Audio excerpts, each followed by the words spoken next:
Hello, fellow human! Welcome back to another Dank Doggo r/ChoosingBeggars.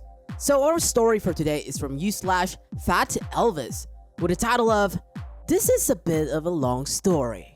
I have a neighbor named Bob who is the biggest CB jerk I've ever run into. Bob is the wheeler and a dealer, a haggler, a con man, always looking for the best deal.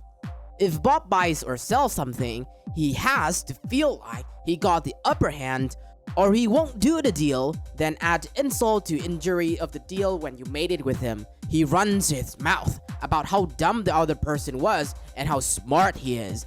He is my neighbor, and while I don't like Bob, he would totally run into your burning house to save your kids, even if it was only ask for a settlement afterwards for pain and suffering. You can't choose your neighbors. One time, Bob bought 3 lawnmowers at an estate sale for $10 each, then could not get them to run, and offered to sell me one for $25. I knew how to fix it, so I bought it. Fixed it, then he came back wanting more money since I got it running. Well, I told him to zip it, but he demanded I help him to fix the other 2 for free.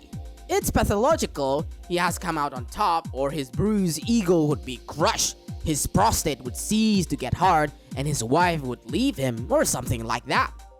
So I showed how to fix them, and he turned around and sold them both for $50 each, then still complained that I owed him $25. That is Bob. He's the kind of guy that when you both agree to a price, if it was too fast, he wants to change it after you agree. So the CB that pushed me over the top and why he has a restraining order against me is a little longer. I was managing a project where we bought 20 cases, 2,000 lamps of light bulbs that the owner decided were the wrong color and was good with paying 20 more cases in the right color. The lamps I bought were 40 watts LED warm dim in standard base E26. Warm dim is a cool feature. The lamp dims from 3000K to 2200K, and the lamp reel mimics the old incandescent lamps as well. These lights look fantastic in residential homes. They were non-returnable and they were going in the stash, so I took them home with the consent of my boss. The day I roll up with 20 cases of lamps, Bob came over beer in hand to find out what I was up to, and I tell him the whole story. His eyes just glass over and ask if he can have some too. I give him a case and he takes it without even saying thank you or helping me unload my truck into the garage. He is a tool and I'm used to it, so I just ignore him as he walks off with a case of lamp, probably going to brag to someone about how dumb I am for giving it away for free. Sure enough, over the next few days, various neighbors come knocking on the door wanting their free lamps too, and I pass out a few small boxes of 10 to their disappointment. Then someone on Facebook starts a post for the neighbor about me passing out free lamps, and before this gets out of hand, I announce they are $1 each. Come get all you want. Nobody comes. I still have 18 cases and wonder if I can sell them on eBay. Sure enough, there are lamps on eBay, and even a case of the exact one I'm wanting to sell. Then I look closer, and the box in the pictures as job number, writing in Sharpie on the side in my handwriting. It was the case I gave Bob, and he was trying to sell it on eBay. So I contacted the seller and asked if he had any more, that the price was fine, but I really needed 10 cases. The next day, my garage door is open and I'm mowing my grass, and I look up and Bob is in the garage grabbing cases of lamps. After stopping what I'm doing, I ask Bob what he's doing, and he just looks up as if it's the most normal thing ever and says he's going to help me out and take a few of these cases off my end for me. The guy is a scammer and a liar, but dang, that was bold. I keep calm and say that sounds great, but the lamps are $1 each, which is what I put on Facebook. The offer on eBay was $2.5 each, and the retail of these go for around $3.5 each for some context. Bob is indignant that I would dare to charge him for the lamps. The very guy who would take them for nothing, sell them for profit, then brag to anyone who would listen about how dumb I was is mad at me for it? Like what? He is pissed and storm off, calling me a little C-word. This is when I stop taking any of his behavior for granted. Bob comes back for the next day and tries me again, only the price is $1.25 on a principal, and I got to watch all his veins in his face pop out and his skin turns red. This goes on for a week, as I brought him on eBay for a delivery time. The problem with Bob is he just can't pay the asking price for anything, no matter what, even if it means spoiling the eBay deal. He would really cut his nose off to spite his own face.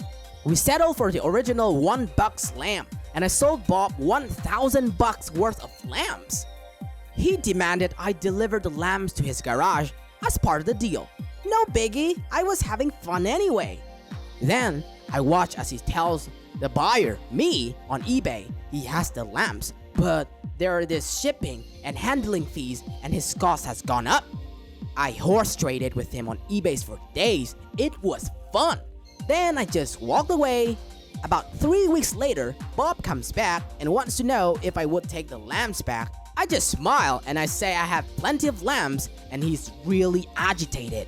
After a couple of weeks, I just can't leave it alone. It was just too much fun.